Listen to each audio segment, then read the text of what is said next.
Hey there, Business for Unicorns podcast listeners. This is Mark, and I'm here to tell you about an awesome free resource on businessforunicorns.com. If you ever find yourself feeling frustrated with your training gym because you know that there are all sorts of things you could work on, but you're not really sure how to prioritize, you don't know what's the most important thing to work on or what order you should be tackling your priorities, well, now is the time to go to businessforunicorns.com, click the button, and fill out our free self-assessment.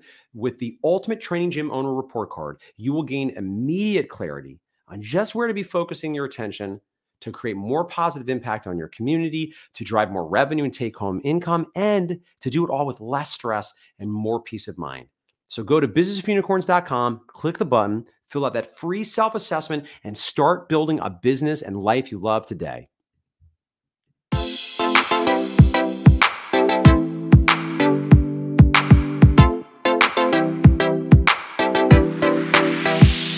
Hello, fitness business nerds. What's up? Welcome to another episode of the Business for Unicorns podcast.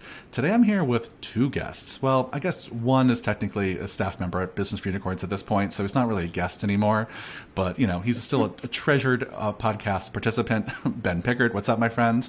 And we're coming in hot with Haylin Albert. Haylin is the kind of head dude in charge over at Core Principles in Stamford, Connecticut, and been a Unicorn Society member for how long, my friend? Years.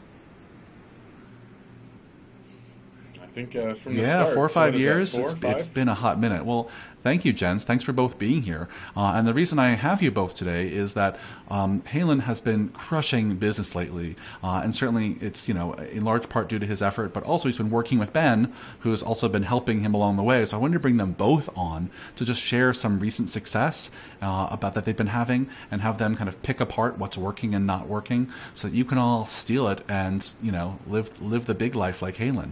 Just live large like Haylin. And so so just to preface this conversation and give it a little bit of a frame, Haylin has shared with me that in the last several months, last 6 to 12 months, he's had the most consistent growth he's ever had in his business. He's had the highest revenues he's ever had in his business, and he's had the best profit margin he's ever had in his business, among other metrics I'm sure we will talk about. But I mean, that's huge. So first and foremost, just congrats, Haylin. I mean, how long has your business been open? 7 years. So yeah, to be in this 7 years, and in your 7th year, being able to put up those kind of numbers and have that kind of growth is so impressive. So bravo to you. Just talked a little bit about, I mentioned a few key metrics there of things that are going well, but talk about from your experience, what's it like in year 7 to be doing so well? Well, it's certainly satisfying. I jokingly say the way to stack these chips in your favor and to do well in your 7th year is not really have a clue what you're doing in your first 4 years. It makes it easier to stack the chips or have that great growth in a variety of ways in now my 7th year. Well, I think, all joking aside, I think that's real, right? I mean, so much when we first start, the first several years, is a lot of trial and error. It's just making shit up as we go, right? It's doing our best to get through each day, constantly replacing ourselves as owners, doing everything for the first fucking time, which is a lot. And so in year 7, you've gotten through so much of that you can focus on optimizing. So, yeah, I think that's a pretty common experience, all joking aside. But yeah, keep going. What's it been like for this to be great? Well, what resonates significantly right now, it's like it makes the E-myth very real, right? My tendency in the beginning was to be a practitioner and continue to be a trainer or a coach and not really figure out how to run an actual business. And then realize that you actually have to figure out how to run a business if you want to have a business and not just a job. And so what I attribute so much of this too is one, consistency, and the foundation of that consistency was starting to work with someone who was already consistent, which was Ben. And like, I can't credit enough our weekly calls for some level of accountability that I now have, and making sure I do the basic stuff, but also figuring out like what is the important stuff that needs to happen consistently. Yeah, for sure. Yeah, I mean, I'll turn it over to Ben in a second to say more, but just from your perspective, Haylin, consistency is obviously a big theme. Excuse me. Right. Sorry, I had to cough. I had to mute myself. So consistency obviously a big theme of what you're sharing here. But can you just say, what are the things now that you feel more consistent in than you did when you started this process of working with Ben? So if you had to pick the top 2 or 3 things that like, I consistently do this now and it's made all the difference, what are they? Sure. It is lead calls, consistency with lead calls, consistency in taking every opportunity to document and improve a process that we have, and consistency in like sitting down with my team members and making sure that they are clear on what success looks like. Yeah, I think that's huge. So that I know I'm giving them good leadership, or giving them the best leadership that I'm capable of providing them with right now. I love that. So managing your team with real accountability, sitting down and doing lots of lead calls, right? Being consistent about the outreach and the marketing. And then the second one was, sorry, I'm having a brain fart.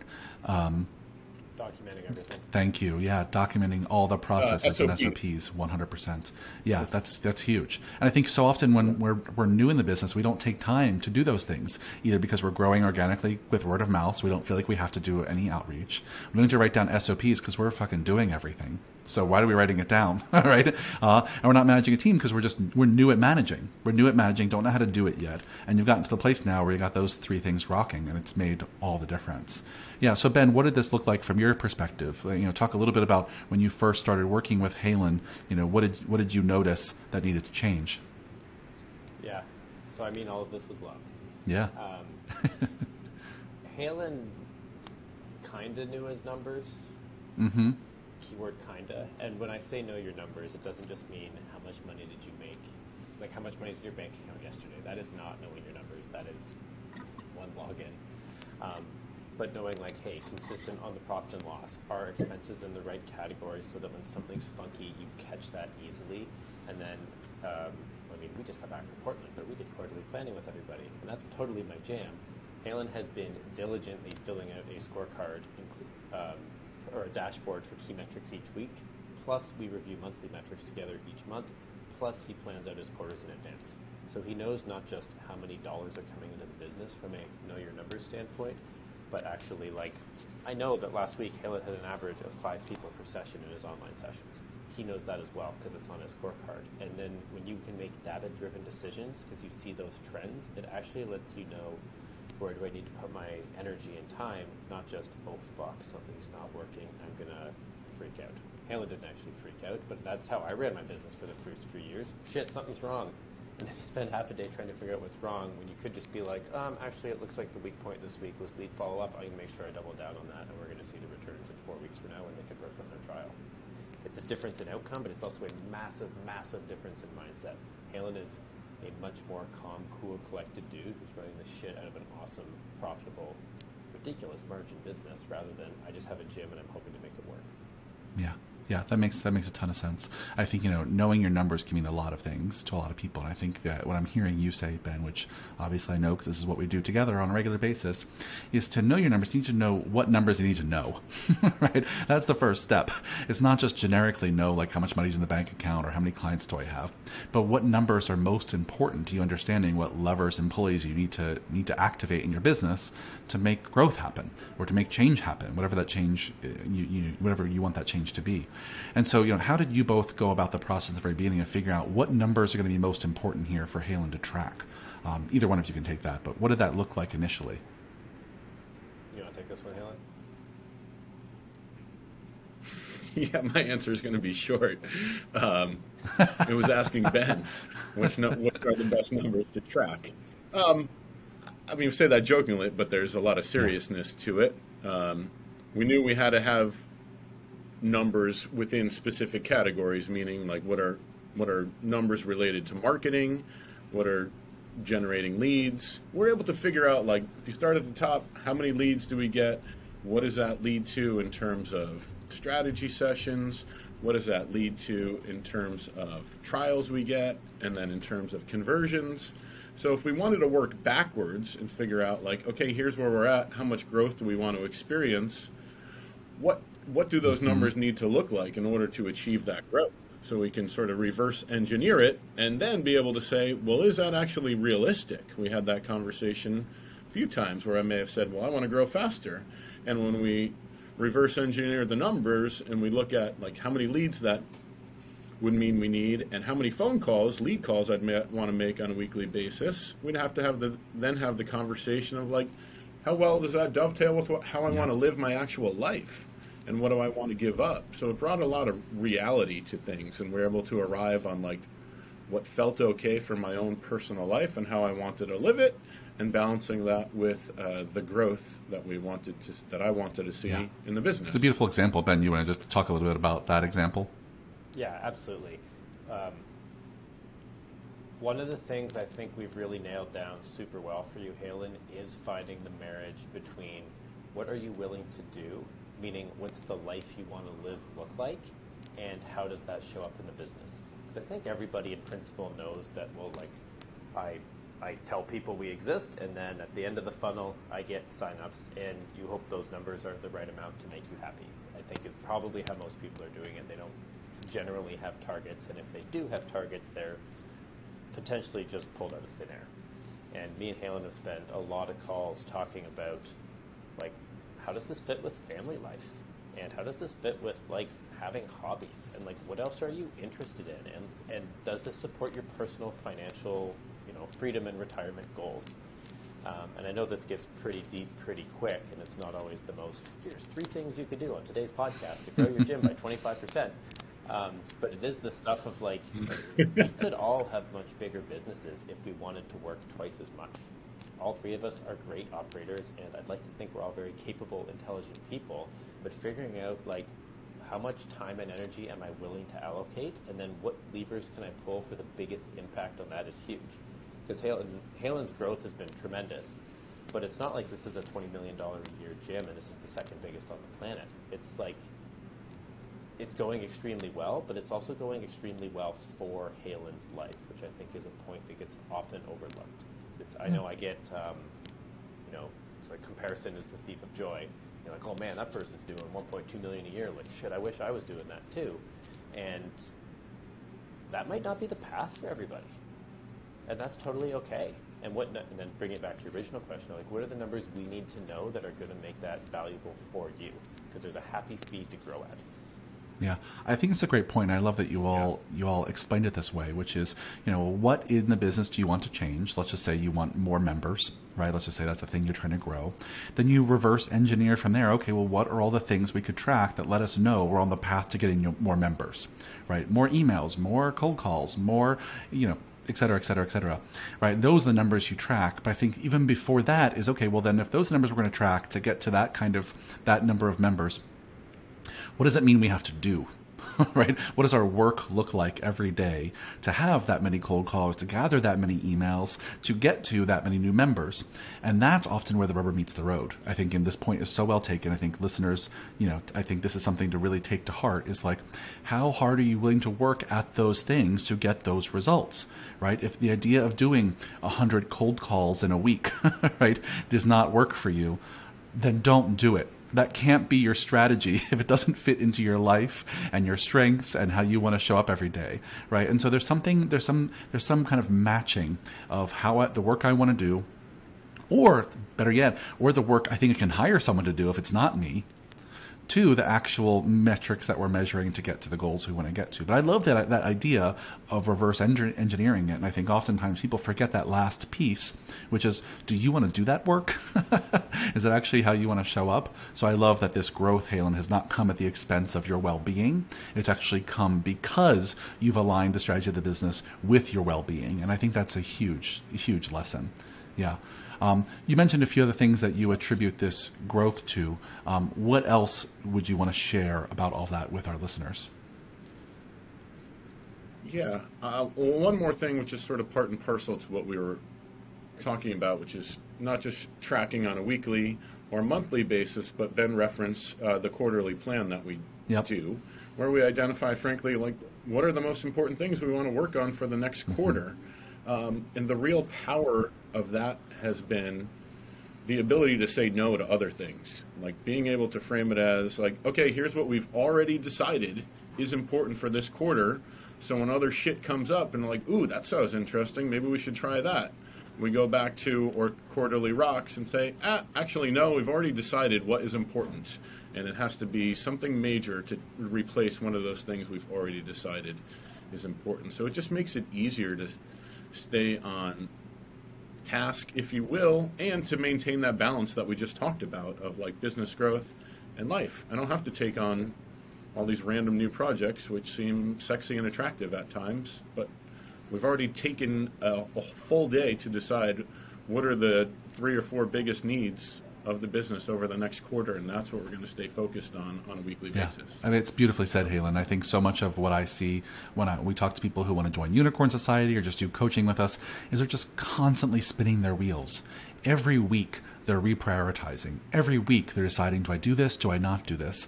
And the process that you're talking about, which is we only do that once a quarter. We only give ourselves permission to think pie in the sky and put everything on the table and choose our priorities once a quarter. Once we've done that, we're committed. There's nothing else that can go on the plate. And that's something, we do with every Unicorn Society member every quarter is we lovingly force you to pick the 3 to 5 most important projects that are going to get done come hell or high water. And to your point, Haylin, that creates such clarity. That means anything that's not those 3 to 5 projects is a no, or at the very least, a not now.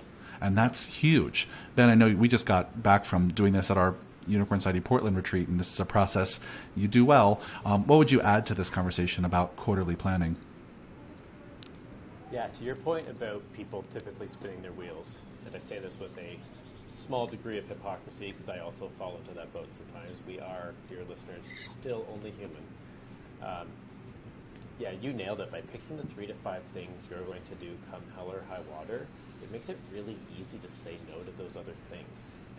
And I had a dear friend and client who basically said, if you have more than like 2 priorities, you have 0 priorities, so it's no surprise you're not getting them done. And I even worded it to the attendees in Portland, where you're going to put in these 3 to 5 things, and if something's going to change, you better have a damn compelling reason why. It has to be like your landlord is kicking you out, or the best opportunity ever crossed your desk. It's not like, oh, I know I want to do this thing, but like I think I just want to launch this new service. Like Haylin's like more than doubled revenue in the last 18 months or so, way more than doubled profit, and best months ever, even talking about pre-COVID. And you did that by also pretty much cutting one-on-one training. Like you're actually offering less stuff in a simpler way, and it's growing really well. Like I would make an argument that it's because you said no to a lot of things that you've actually got to this point. There's a lot of, it's easy to say, what did you do well? But there's an even 10 times as big mountain of stuff that we just didn't even deal with. And that was probably the magic. Yeah. Yeah. So share a little bit about that, Haylin. The idea that in part of what helped your business grow is that it was simpler, right? So talk about that process. Yeah. Sure. Yeah. And that's what I was going to come back to. And I really think this is, in addition to the consistency, this is the biggest differentiator for our growth, was like simplifying the heck out of stuff. Ben already alluded to, like we went down to one service. We offer one thing, small group personal training now. We got rid of one-on-one, which was a bit of a hard pill to swallow because there was a significant amount of revenue that came from that initially. But we just said it was just a drain for a lot of different reasons, so we got rid of that. Things as simple as contracts or agreements, we got rid of those. Everything is literally week to week for us now. We really started to think about how can we make this easier for people and create less friction. So I'll back up a second. We sort of reconfigured our trial. People get started with a 3-week trial with us. We adopted this, what I call the Netflix close, where after the 3-week trial, it automatically rolls into their week-to-week membership. So it's now more of an opt-out than an opt-in, just because why would you leave? You're going to love it. And then you don't have to stay, but most people do. And then you're not committing to any term length of an agreement. There's no year, there's no 6 months, there's no 18 months. It's literally week to week. And we say, all we need is 28 days notice if you at some point in the future decide you want to break up with us. And for us, particularly the people that we work with that are historically not gym goers or have gone to gyms and not had much success, so that sits in the back of their mind, where they've signed up for a gym for a year and gone for a month and never went again but had to continue to pay. I think that just makes the process easier for them. Yeah. Yeah. Well said, Haylin. What else? Go ahead.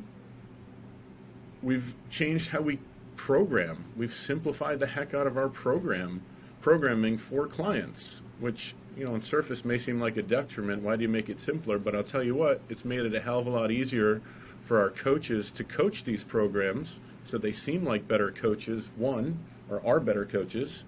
They're a heck of a lot more consistent across the board. Like, all the coaches are coaching the same thing. So from a customer service standpoint, I think that's particularly valuable, the consistency of the experience and the service.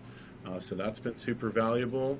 And then it's really been around SOPs and creating procedures on so many more things than we ever had in place before. And I think that relates to the consistency piece. Everything is just much more consistent, and people are clear on how to do things and what's expected of them. And they don't have to waste any extraneous energy on wondering if they're doing it correctly.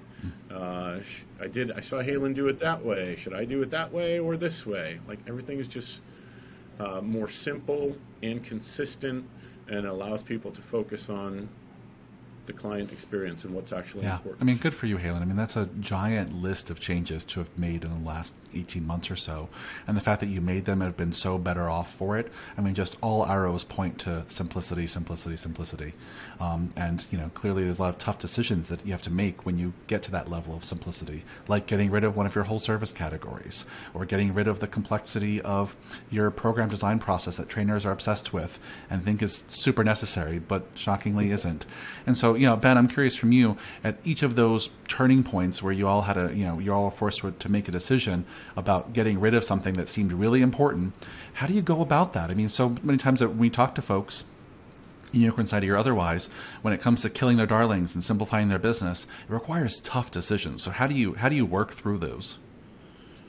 Yeah, great question. The cop-out but very true answer is you need an objective thought partner. I know how hard it is for me to be truly objective about my business. There's stuff we do that's probably terrible, but I like it, and I can't see the forest for the trees, so to speak. So part of me and Haylin have a very structured agenda for our meetings. He's got his scorecard down to only 8 items that we review. So when it's like, hey, I'm thinking about adding this, or I'm thinking about removing that, or I'm thinking about making this change, what do we do about that? I don't want to say I made the decision, because that's not the case at all, but him being able to be like, here's what I'm thinking, and we can pro-con back and forth, and I can play whichever side of devil's advocate is important at that time. It helps take the emotionally chargedness away, because when you feel really high or really low about a thing and it's eating at your consciousness, it's really hard to make a good choice.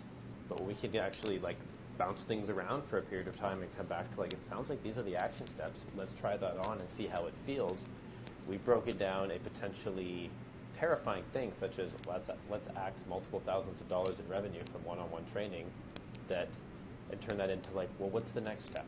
And what's the next step? Because at any point, if it doesn't feel right, it's not hard to just stop. Yeah, I think it's a great point. I mean, so often as the owners of the business, we're so engrossed in the reality we've created for ourselves and our teams that it's really impossible to see the system that we're in. Right? It's impossible to see the forest through the trees. And so having someone external to your organization to be like, hey, can I just reality test those ideas with you and say if we could see it some other way, what other ways could we see it? Right? And to try and, to press our current reality and put a little pressure on it, I think is valuable. And you can really only do that with someone who's not in the system that you're in. And so let me ask this final question for you, gents, because we could keep going all day here. There's so much to unpack. But for listeners who are like, you know what, I want Haylin's growth. I want to have my best revenue, my best profit, my best month-over-month growth I've had in years. Where do they start, Haylin? What's the first thing they should do? Ooh, well, I can tell you where I got started, and one of the notes I jotted down here when I thought about what has made a difference is having a team of people. So when I first approached Ben, I was lonely in my business, and I think the phrases I used to Ben were like, I need a thought partner and someone to play in the mud with, to think things through. And that has been so damn valuable, and I would include in that list, of course, meeting with Ben weekly, but Michael, being able to get on the phone with you, Mark, on a regular basis, and I communicate with Dave Rasco on a regular basis, and it's just having this team of people who I know like are invested in seeing me do well and supporting me, but aren't like in the weeds with me day in and day out and can provide an objective or an alternative perspective to what I'm seeing has been so damn valuable. So I guess to boil that down, it's being willing and able to ask for help is really what was the launch pad for me and my growth. Good for you, my friend. And for our listeners, I didn't ask him to say that. That was genuinely his answer. we don't pay off the guests here, at least not yet. Maybe someday I'll have to start. But yeah, I think that's huge, Haylin. And I mean, Ben and I can tell you how often we talk to people who want to coach with us or do Unicorn Society, and they say exactly what you said, Haylin, which is, I just felt a little lonely in my business. I needed someone to talk to, bounce off ideas with, get just some support. Right, and I think that finding whatever version of support that you need, dear listeners, I think is so crucial to make sure you feel like you have somewhere to turn when you need help and you're not in it alone. So I love that answer, Haylin. Ben, anything you would add or say about that? Where should they start? Yeah, I mean, I'm a broken record with this because it's my whole deal. But I think one of the most important things for Haylin has been having that weekly dashboard. Because Haylin would often come to a meeting and be like, something's not feeling right in the business, or we're not making enough money, or whatever the issue is. And being able to pull up multiple weeks, if not months, and at this point years of data to see like, when we do X, what happens, or when Y happens, what should we do? Because that's your really quick checklist of where do I need to put my energy. And I know there's way too many gym owners that are working way too hard to get not enough results.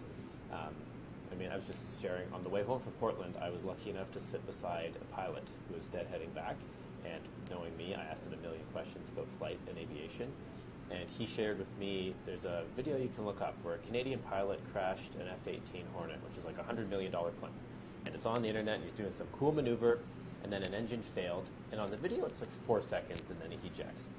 The pilot I was talking to knows that dude. The guy who crashed the plane, it was mechanical failure, it was not his fault, but before he hit the eject button, he actually went through a really quick checklist before he pulled the get me the hell out of here so I live thing. And I'm not suggesting that any of our businesses are that dire needs, but being able to be like, hey, shit's fucked up, where do I look? Da-da-da-da-da-da, cool, I'm going to do X. Like, how else can you pinpoint your energy? Because Haylin's done such a good job focusing on, as he said, like lead calls and simplifying the business. But if we didn't know where to put that energy, we wouldn't have got to those places. Yeah. I think it's a great analogy, Ben, right? Is that, even pilots use checklists, and in dire emergencies, they go to look at the data, right? Go to look like what are the actual steps that have been proven process here for me to follow. And your business, your proven process, is a weekly dashboard. It's a weekly dashboard of key numbers that tell you about how the business is going. So I think that, it's a really great takeaway. And I think probably I'll end it there. Of all the things, dear listener, you can do to move forward is, one, Haylin says, find some support. Ask for help. Get the help you need to feel like you're not alone as a business owner, whether it's thought partnership, peer groups, just business friends in the industry you can talk to, whatever it takes. And then Ben's point here is you have a weekly dashboard to look at the key numbers in your business, and that consistency of knowing how your business is functioning by numbers will help you make decisions better and faster for growing the business. Yeah. Well, thank you, gents. I'm sure we'll have to have you back again because I feel like there's more to share here. But thank you so much for sharing your story. Congrats to you both, Ben, for being such a great support network for Haylin. That's amazing, and Haylin for doing the hard work of making tough decisions to make your business simpler and more profitable. Haylin, where can people find you on the internet if they want to find more about your business or follow you and track your excellence? Thanks. Core Principles PT is the absolute best place to find me. You can find all the contact info there. But I will say lastly, like so many people have been supportive of me and shared all kinds of great information, I would love the opportunity to return the favor. So I will happily talk to anyone who Yeah, well, reaches friends, out. go pick Haylin's brain. He's doing so much, so well here in his 7th year of running a business. So go learn from him, my friends. Thanks for the great conversation. Listeners, I'll see you on the next one. Have a great week. Bye.